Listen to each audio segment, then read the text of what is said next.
Joe Hirshhorn was an American, a Brooklyn boy. We used to refer to him as a Bantam Joe. Short, dynamic, very forceful, could swear a lot. I think he swore for effect. It was difficult to talk to Joe because he did most of the talking. He'd go, how's your mother? How's your father? How's your girlfriend? How's your sister? How you? You wouldn't get a word in edgewise. He said, here you're getting married. Are you going to bring me to the wedding? Are you going to ask me to the wedding? Yes, Joe, yes, Joe. He liked Toronto, so he opened an office in Toronto. And he ran an advertisement in the Northern Miner.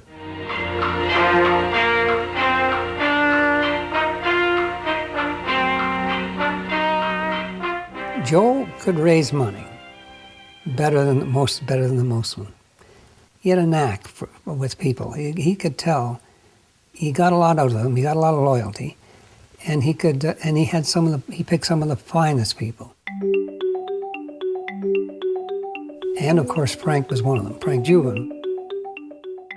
And Frank Joubin was probably recognized eventually as the best explorationist, not only in North America, but probably the world. Well, Frank Joubin, and he was certainly a very sophisticated exploration geologist. You know, you wouldn't just call him a prospector. He was a very quiet man, yeah. He studied you before he made friends with you. That's the way I figured him. He was academic, and he was an obsessed reader. Also, he had tremendous concentration powers, the like of which I have never seen in anyone. He'd fly up in the middle of the financing and so on, and take me out in the bush, and we'd go from hill to hill to hill in the dark and get lost. He couldn't resist going to that next hill, like the good prospector.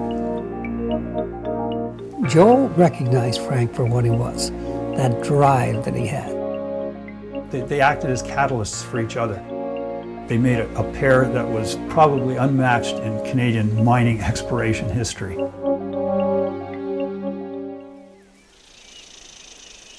Uranium, the power of tomorrow.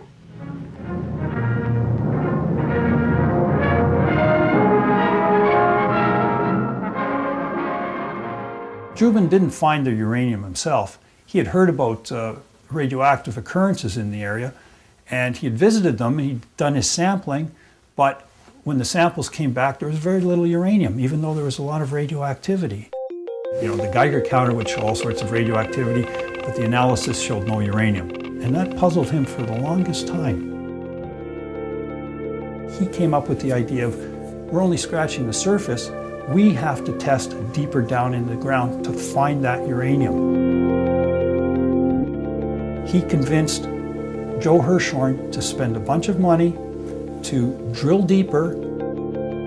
So when they started drilling and analyzed the core from depth, a few hundred feet deep, they were finding the uranium mineralization there. When it dawned on Joubin and his partners and Joe Hirshhorn what they had stumbled upon, they realized it was a huge area. They had a good idea where that conglomerate bed that carried the uranium was. The Big Z, it's called. It was approximately 90 miles in length, and ideally you wanted to stake all those 90 miles.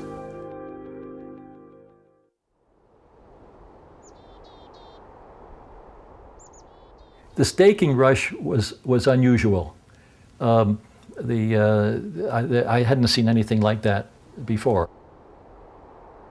They knew more or less where to stake, but the magnitude of the job was such that it would be very difficult to keep it a secret, because everybody in the exploration business, from the geologists to the mining company presidents on Bay Street to the prospectors that lived in the bush, were always having their ears and eyes open to look for unusual activity.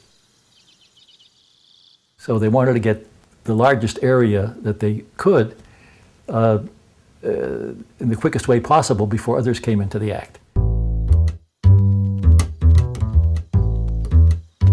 It was a very physical thing.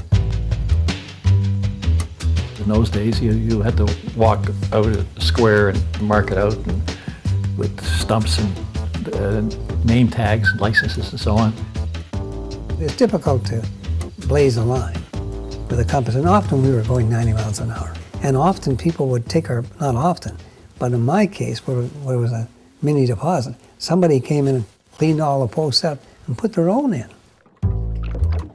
They ran, for the most part, the staking operation out of Timmins, which is about 200 miles north of Elliot Lake, so that the people, in the Sudbury, Sault Ste. Marie area wouldn't be suspicious of all this activity.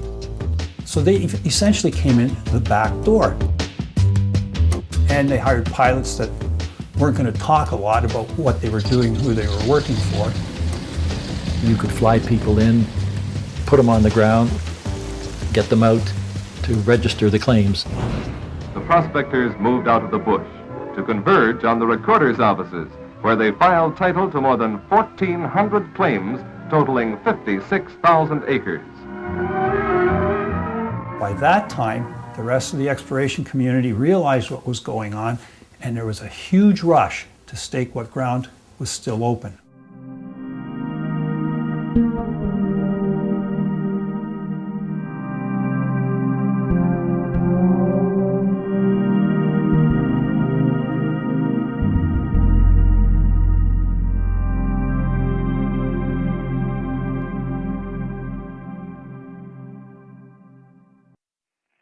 The man whose financial genius and faith in Canada's future made this event possible, Joseph Hirshhorn, will mark the official opening of the first uranium-producing mine in Ontario. I'm very happy to see the plant open and functioning the way it is. And I'm very grateful to Frank Joubin and the rest of the technical staff in bringing this mine into production.